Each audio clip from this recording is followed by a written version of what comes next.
Neri. I mean, Yusuf was looking at it, it seems, more from the UAE's point of view. If you look at it from Israel's point of view, this is a huge victory, isn't it, for Israel?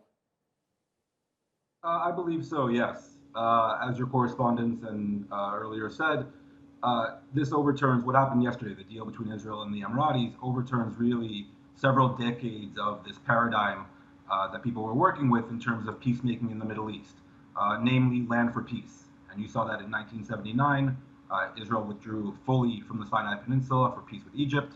In 1994, Jordan only moved for peace with Israel after the PLO and Israel had already reached an agreement the year before, and that was an interim deal in terms of the West Bank and the Gaza Strip.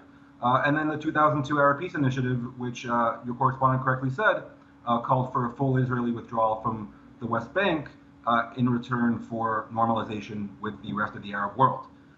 Yesterday, the Emiratis chose to go ahead with normalization in return for non-annexation, in return for a move Israel, debatable whether it was going to move ahead anyway, but it really was a paradigm shift, and it's very difficult to argue with what Prime Minister Netanyahu said last night, which is that this is peace for peace and peace through strength, not land for peace. The thing is, Neri, didn't Benjamin Netanyahu make it quite clear that actually annexation is still very much on the table? I mean, everybody understands as a Muslim nation, the United Arab Emirates has to put some sort of spin on it. And the spin they seem to be putting on it is that annexation is not going to happen anymore. But Netanyahu has literally said, I was the one who put it on the table, and it's still on the table. So I'll say two things. Number one, that's correct that MBZ and the Emiratis did make it a condition. That's how they're spinning it in terms of a win for them and the Arab side.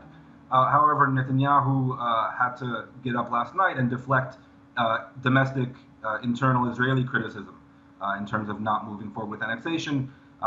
My interpretation of it is that he paid lip service to the idea of annexation sometime in the future, but really he also said that without an American green light, it wouldn't happen regardless. And Trump, as well as Jared Kushner yesterday, said it was off the table for the foreseeable future. Obviously, the Trump administration might only be in power for a few months more. Point number two is that, look, annexation was put on the table by Netanyahu. It was greenlit, at least tentatively, by the Trump administration. But really, circumstances in Israel had changed significantly this summer. Second wave of coronavirus combined with a major economic recession.